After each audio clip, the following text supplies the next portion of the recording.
मैं एक ही काम कर पाऊंगा, या तो मैं लिख पाऊंगा या फिर मैं बोल पाऊंगा। तो मेरी आपसे प्रार्थना है कि मैं जब बोलता जाऊं तो आपको मदद करनी है कि आप लिखते जाएं उस ग्रंथ को।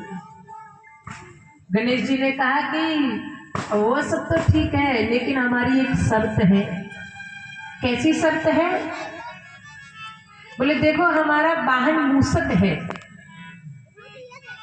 और आपने मूषक को देखा होगा, चूहे को देखा होगा, वो कभी बैठता नहीं है, वो कोई ना कोई कार्य करता ही रहता है, वो बैठता नहीं है कभी भी।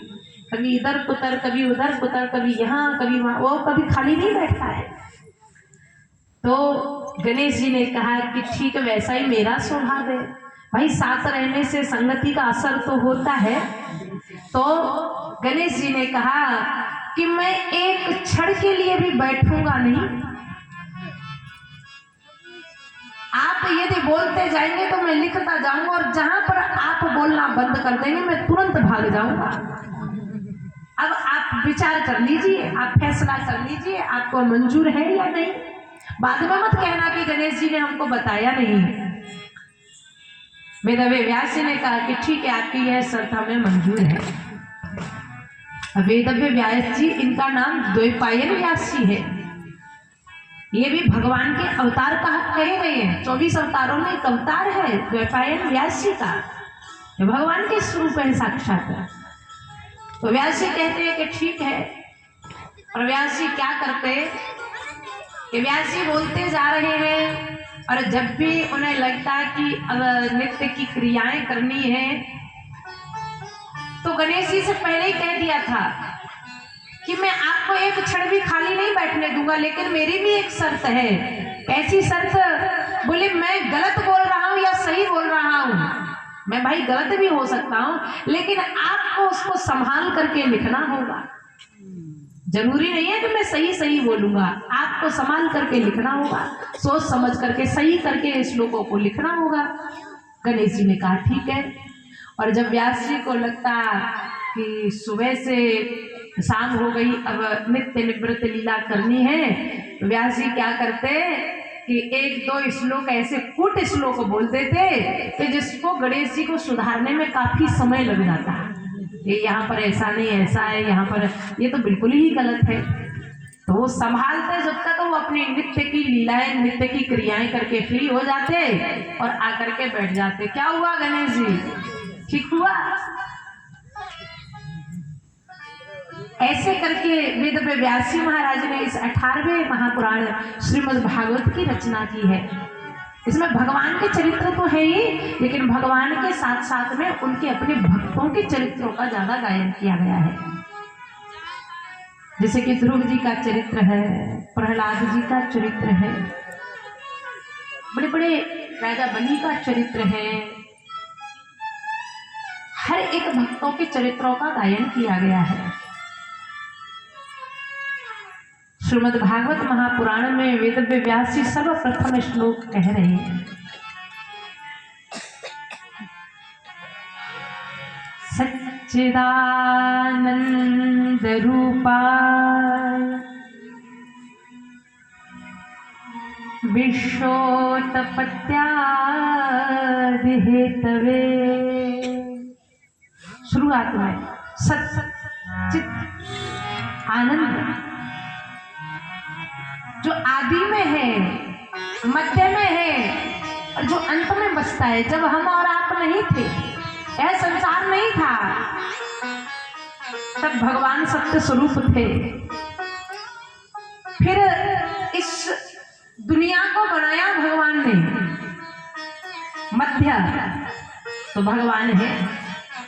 और जब संसार में प्रलय हो जाएगा, श्रीमन नारायण सारे जगत को प्रलय में डुबो देंगे, अंत में कोई भी नहीं बचेगा, मात्र सत्य के सत्य स्वरूप नारायण ही बचेंगे।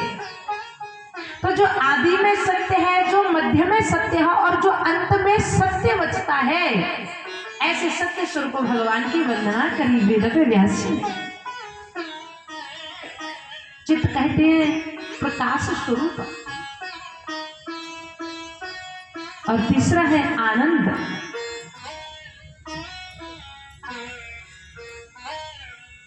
देखिए, कई बार हम संसार की वस्तुओं में आनंद खोजने का प्रयास करते हैं।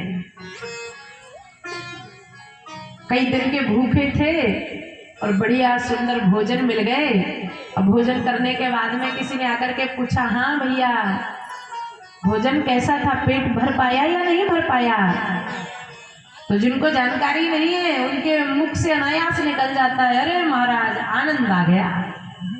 भाई 2 दिन का भूखा व्यक्ति और अच्छे अच्छे पकवान पा जाए, अच्छा अच्छा भोजन मिल जाए, क्या कहता है, अरे महाराज पूछिए मत, आनंद आ गया। कई रातों का जगा हुआ व्यक्ति सोने के लिए बढ़िया मखमल के गद्दे मिल जाएं, एयर कंडीशनर व्यवस्था, बड़ी गहरी नींद आई, 8 बजे के सोए और सुबह 10 बज गए, और फिर पूछा जाए सुबह उठे तो कहिए रात्रि कैसी रही, ठीक रहा ना? अरे महाराज पूछो मत, आनंद आ गया। कहीं घूमने गए, कहीं कोई सुंदर चीज देखी, हम लोग कहते हैं आनंद आ गया। पर यदि उसी व्यक्ति से पूछा जाए, भोजन करके फ्री हुआ है, कह रहा है आनंद आ गया, फिर उसको 2 दिन तक भोजन न दो और फिर उससे पूछा जाए, क्यों भैया आनंद आ रहा है क्या? क्योंकि आनंद की परिभाषा यही है, या तो वो आता नहीं है आनंद, या तो आता नहीं है, और यदि एक बार जीवन में आ जाए तो फिर दोबारा जाता नहीं है। आनंद ऐसा है। लेकिन भोजन अभी मिल गई है, सुबह तक भूख लगने लगे, तो इसको आप आनंद कहेंगे क्या?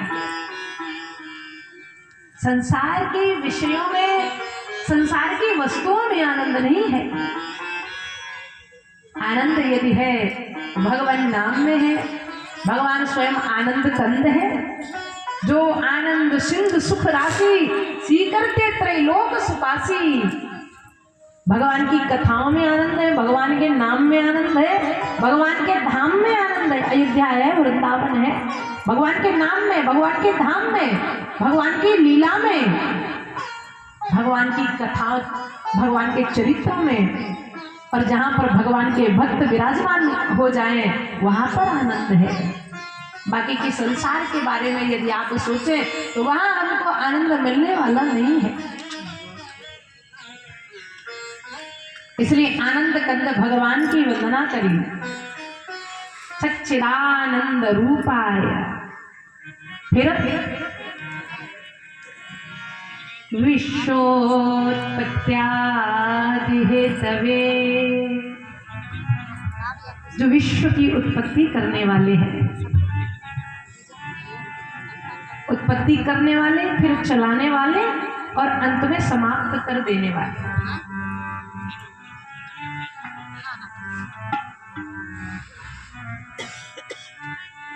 तापत्रय विनाशाय। रामचरितमानस में 3 प्रकार के तापों का वर्णन किया गया है। दैहिक, दैविक, भौतिक तापा राम राज काहुई नहीं व्यापा। तो 3 प्रकार के तापों से मुक्त करने वाले तापत्रय विनाशाय। वेदव्य व्यास जी कह रहे हैं श्री कृष्णाय वयम नमः। ऐसे भगवान को हम सब मिलकर के प्रणाम कर रहे हैं।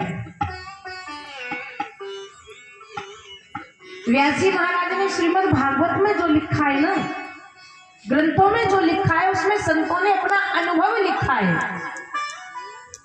एक कहावत है कि जहां न पहुंचे रवि वहां पहुंचे कवि।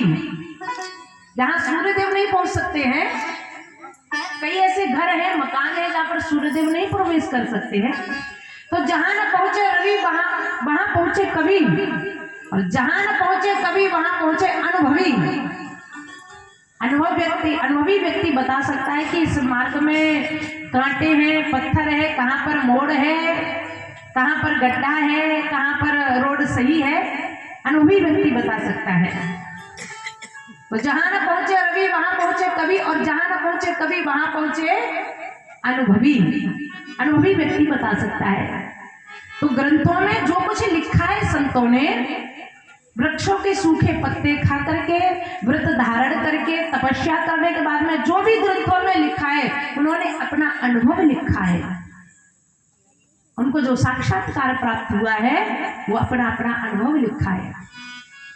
अच्छा, दो चीजें हैं, एक है अनुभव और एक है अंदाजा। अनुभवी व्यक्ति कभी गलत नहीं हो सकता है, लेकिन अंदाज व्यक्ति का गलत हो सकता है। जो व्यक्ति अपने अनुभव की बात बताएगा ना, वो कभी गलत नहीं बताएगा, लेकिन व्यक्ति यदि अंदाज से बताए ये काम ऐसे नहीं ऐसे भी हो सकता है, ऐसा नहीं ऐसा हुआ होगा, या ऐसे नहीं ऐसे कर लो तो शायद बात बन जाए। जो अनुभवशील व्यक्ति है वह कभी गलत राय नहीं देंगे, लेकिन जो व्यक्ति अपने अंदाजे से बता रहा है वो जरूरी नहीं है कि सक्सेस ही हो जाए, जरूरी नहीं है कि सही हो जाए। अंदाज व्यक्ति का गलत हो सकता है। एक डॉक्टर थे, डॉक्टर के पास में एक मरीज गया और मरीज ने जाकर के कहा कि डॉक्टर साहब हमारे दांत में बड़ा दर्द है, तो हमारे उस दांत को आप निकाल दीजिए, बड़ा दर्द करता है, दाढ़ में बड़ी परेशानी है। डॉक्टर साहब ने कहा अच्छा। डॉक्टर ने विचार किया कि अगर ऐसे सीधे डायरेक्ट निकालूंगा तो दर्द सहन नहीं होगा, पता नहीं निकलवाएगा नहीं निकलवाएगा। तो डॉक्टर ने पूछा कि तुम्हारे अंदर कोई ऐसी गलत आदतें हैं जो तुम्हारे अंदर हो वो हमें बता दो, कुछ खाना पीना कुछ नशा यदि ऐसा कुछ हो तो हमें बता दो। तो मरीज ने कहा कि हाँ डॉक्टर साहब मेरे अंदर एक गलत आदत है। क्या? बोले कभी कभार मैं शराब पी लेता हूँ, मैं कभी कभार मदिरा का सेवन कर लेता हूँ, ये मेरे अंदर थोड़ी गलत आदत है। तो डॉक्टर साहब ने कहा कि कई बार गलत आदत सही काम में यूज की जा सकती है। तो डॉक्टर ने कहा कि ठीक है, इसको नशा का कोई वैसा इंजेक्शन को दे नहीं सकते हैं, तो ये जो कार्य करता है वही प्रयोग किया जाए। डॉक्टर ने एक व्यक्ति को बुलाया और मदिरा मंगाई और एक पैक बना करके दिया कि ये पियो, फिर तो आप निकलवा लेंगे। बोले हाँ डॉक्टर साहब, फिर मैं निडर हो जाऊंगा, निर्भीक हो जाऊंगा। डॉक्टर ने कहा ठीक है। तो एक गिलास पहले दिया, बोले कुछ असर हुआ? यहाँ डॉक्टर साहब पूरी तरह नहीं, में थोड़ा थोड़ा हुआ है, थोड़ा थोड़ा हुआ है। डॉक्टर ने कहा एक पैक और बना करके दो, इसे एक पैक और पिलाओ। उसको फिर पिलाया गया।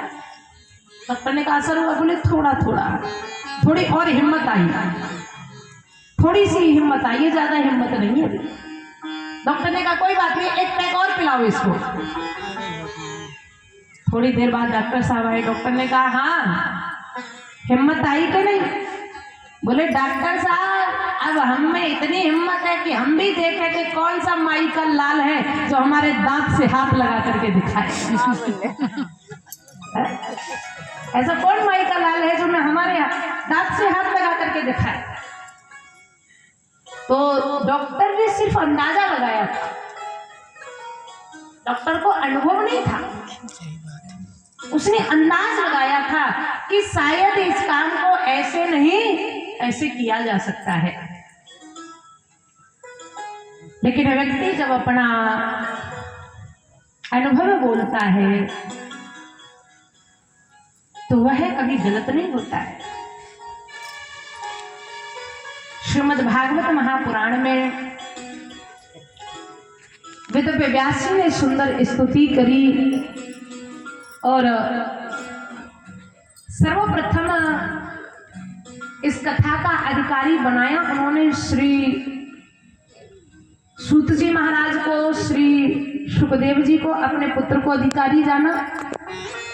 लेकिन सुखदेव जी महाराज तो समाधि में डूबे रहते हैं। ये भागवत कथा 3 धाराओं में प्रवाहित हुई है। नैमिष में, नैमिषारण्य क्षेत्र में 88,000 ऋषि विराजमान हैं। जैसे यहाँ पर हम और आप एकत्रित हुए हैं, ऐसे नैमिषारण्य में 88,000 ऋषि विराजमान हैं। आपस में हरि चर्चा कर रहे हैं। सूत जी महाराज का आगमन हुआ, प्रणाम किया, ऊंचा आसन दिया और सूत जी के चरणों में बैठ करके निवेदन किया, भगवान हमारे कुछ प्रश्न हैं आपसे, हमारी कुछ प्रार्थना है आपसे। संसार में सुखी कौन है? क्या धनवान सुखी है? क्या पुत्रवान व्यक्ति संसार में सुखी है? राजा सुखी है? महाराजा सुखी है? संसार में सुखी कौन है? सूत जी महाराज कहते हैं, को तन दुखी को मन दुखी, को धन बिन रहत उदास। संसार में दुखी व्यक्तियों की कमी नहीं है।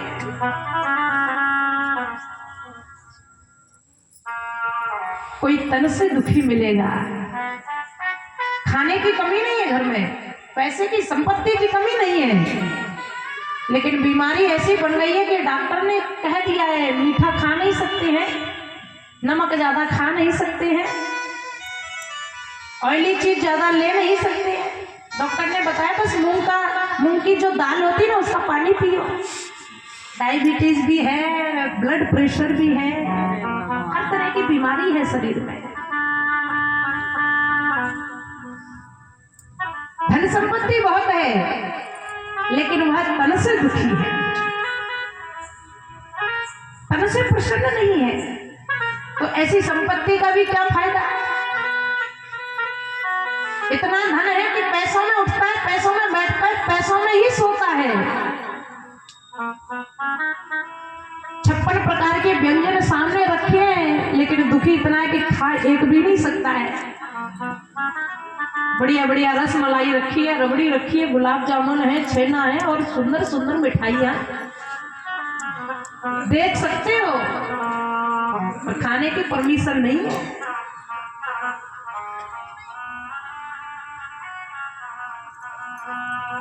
को तन दुखी को मन दुखी, को धन बिन रहत उदास। कोई तन से दुखी तो कोई मन से दुखी बैठा है। धन की कमी नहीं है, सब कुछ है, लेकिन बड़े बड़े सपने थे, बहुत कुछ सोच करके रखा था, बेटे को IAS IPS बनाऊंगा, बेटी को कोई बहुत बड़ा वकील बनाऊंगा, लेकिन सारे सपने चकनाचूर हो गए। सोचा था बेटा आज्ञाकारी बनेगा, सेवा करेगा, लेकिन बेटे ने धक्के मार के घर से निकाल दिया। अकेला रहता है, संपत्ति बहुत है लेकिन मन से बड़ा दुखी है बेचारा। कबीरदास जी कहते हैं कि संसार में कोई तन से दुखी है, कोई मन से दुखी है। हो धन बिन रहत उदास। संसार में कुछ ऐसे भी हैं कि तन से प्रसन्न है, सब कुछ खा सकते हैं लेकिन खाने के लिए कुछ नहीं है।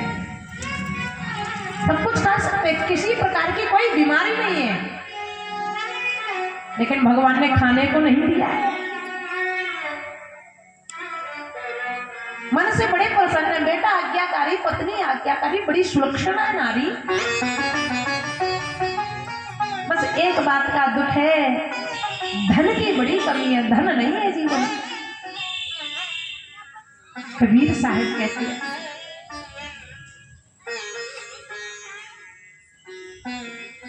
थोड़े थोड़े सब दुखी, सुखी राम के दास। इस संसार में यदि आप खोजने के लिए जाएंगे ना तो थोड़ा थोड़ा दुख हर व्यक्ति के जीवन में आपको दिखाई पड़ेगा। महाराज बाकी का तो सब कुछ अच्छा है, लेकिन मन नहीं लगता है आजकल।